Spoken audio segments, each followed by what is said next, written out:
जिस जंगल में राजकुमार ठहरा हुआ था उसी जंगल में वहां से कुछ ही दूर एक ठग का परिवार रहता था। ठग के 2 लड़कियां और 4 बेटे थे। उसकी बड़ी बेटी ज्योतिषी विद्या जानती थी। जब भी कोई राहगीर, कोई यात्री उस जंगल से गुजरता और उसके पास कुछ कीमती होता तो ठग की बड़ी बेटी अपनी विद्या से जान लेती थी आज फिर से उसे बहुत दिनों बाद बहुत से खजाने की महक आई। उसने अपने पिता से कहा, ऐसा प्रतीत होता है कि इस जंगल में एक पथिक आया हुआ है। उस पथिक के पास 4 लाल हैं। यदि तुम लोग उस पथिक को यहाँ ले आओ तो उससे लाल लेना मेरा काम है। यदि वे लाल हमको मिल जाएं तो हम जन्म भर के लिए निहाल हो जाएंगे। परंतु उस पथिक को मारना मत, उसे जीवित ही पकड़ कर लाओ। ठग अपने बेटों के साथ तुरंत उसकी तलाश में निकल पड़ा। वे थोड़ी ही दूर चले होंगे कि उन्होंने देखा कि एक आदमी एक पेड़ के नीचे सो रहा है। उसे देखकर उन्होंने सोचा कि यह वही पथिक हो सकता है जिसके पास लाल हैं। उसे पकड़कर ले गए और अपनी बेटी के हवाले करके बोले, इससे लाल निकलवाना अब तेरा काम है। ठग की बड़ी बेटी ने पूरे आश्वासन के साथ कहा, तुम लोग चिंता मत करो, मैं इससे लाल निकलवा लूंगी। ठग की बेटी ने जब महन को देखा तो वह दिलो जान से उस पर मोहित हो गई। पहली ही नज़र में वह अपना दिल उस नौजवान राजकुमार को दे बैठी। भाइयों के डर से कुछ कह तो ना सकी, लेकिन मन ही मन उसको बचाने की युक्ति सोचने लगी। कुछ देर बाद ठग की बड़ी बेटी ने खाना बनाया, उसमें जहर मिला दिया गया। वही खाना उसने महेंद्र गुप्त को परोस दिया। थाली महेंद्र गुप्त के सामने आई तो उसने खाने के एक निवाला जैसे तोड़ के उसे खाने को हुआ। साधु की कही बात याद आ गई। उसने थाली में से थोड़ा सा भोजन निकालकर कुत्ते के सामने डाल दिया। जैसे ही उस खाने कुत्ते ने खाया वह तुरंत मर गया। यह देखकर महेंद्र गुप्त ने भोजन नहीं किया। उसने अपने मन में सोचा कि साधु की दूसरी बात भी काम आई। अपनी इस चाल को असफल होते देख ठग की बड़ी बेटी को गुस्सा तो बहुत आया, पर वो अपने गुस्से को अंदर ही पी गई। उसने महेंद्र गुप्त के सोने के लिए पलंग तैयार करवाया और उससे कहा, जाओ पथिक, ऊपर कमरे में तुम्हारे लिए पलंग तैयार करवा दिया, अब तुम आराम करो। कई दिनों की सफर की यात्रा के कारण थका हुआ राजकुमार जब ऊपर आया तो उसे बढ़िया धुली चादर पलंग बिछी हुई दिखाई दी। सोचा, जो हुआ सो हुआ, कई दिनों के बाद चैन की नींद तो सोने को मिलेगी। जैसे ही पलंग पर बैठने को हुआ तो उसे साधु की तीसरी बात याद आई, परदेश में हमेशा बिस्तर को झाड़कर सोना चाहिए। जैसे ही उसने बिस्तर को झाड़ा तो उसके होश उड़ गए। बिस्तर एक कच्चे सूत से तैयार किया गया था जिसके नीचे आग का कुआं था। महेंद्र गुप्त ने देखा कुएं के अंदर बड़े बड़े अंगार धड़क रहे हैं। सोचा, साधु की तीसरी बात भी काम आई। उसने एक बार फिर मन में साधु का धन्यवाद किया और पास पड़ी एक टूटी चारपाई पर लेट गया। थोड़ी देर पहले जो राजकुमार चैन की नींद लेने के लिए सोच रहा था, अब नींद उसकी आंखों से कोसों दूर थी। अब तो उसे अपनी जान के लाले पड़े थे। सोचने लगा, आज की रात बचना बहुत कठिन है। तभी ठग की छोटी बेटी मौका पाकर आई और कहने लगी, ये मैं तुम पर दिलो जान से निछावर हूं, परंतु आज की रात मेरे बस में कुछ नहीं। आज की रात मेरी बड़ी बहन की बारी है।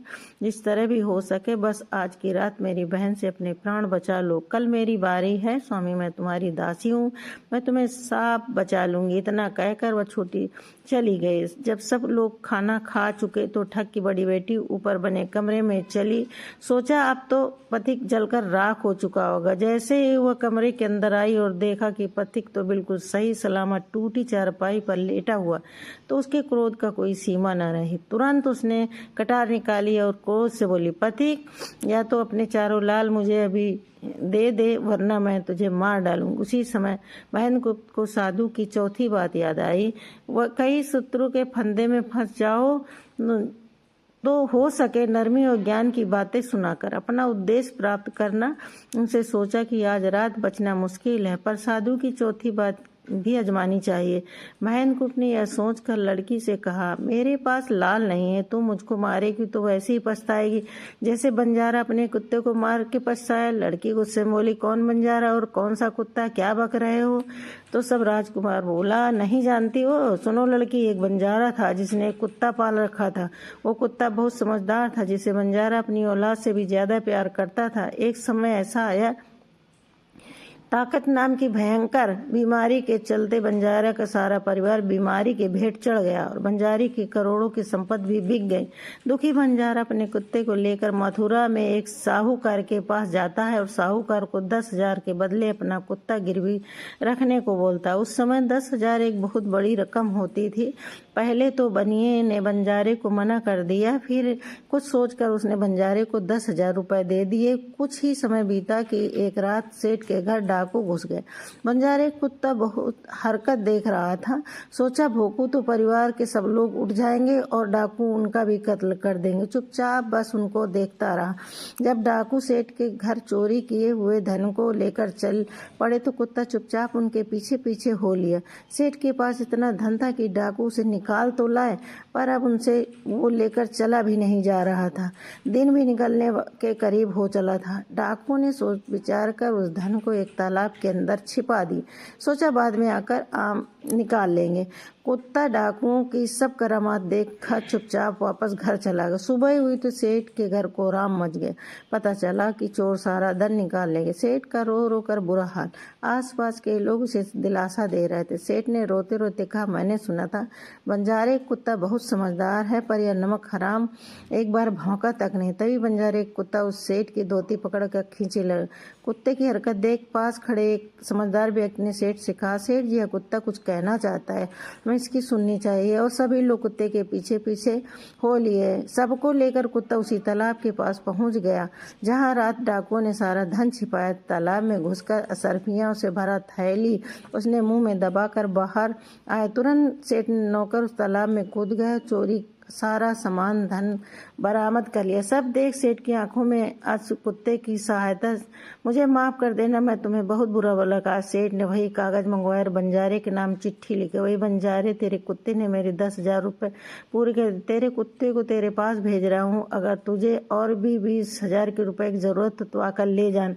इतने समझदार कुत्ते को मेरे पास छोड़ने के लिए तहे दिल से तुम्हारा धन्यवाद। चिट्ठी कुत्ते के गले टांग नमाज विदाई कर कुत्ता घूमता घामता 4-5 दिन के बाद बंजारे के पास पहुंचता है तो कुत्ते की आता देख बंजारे के तन बदन में आग लग जाती। कहता है, मैं तुझे पास गिरवी रख आया था और तू भाग आया, मेरी बेइज्जती करवा दी। गुस्से में आधा पिस्तौल निकाल कर कुत्ते को गोली मार देता। सिर पकड़ कर वहीं बढ़ जाता है।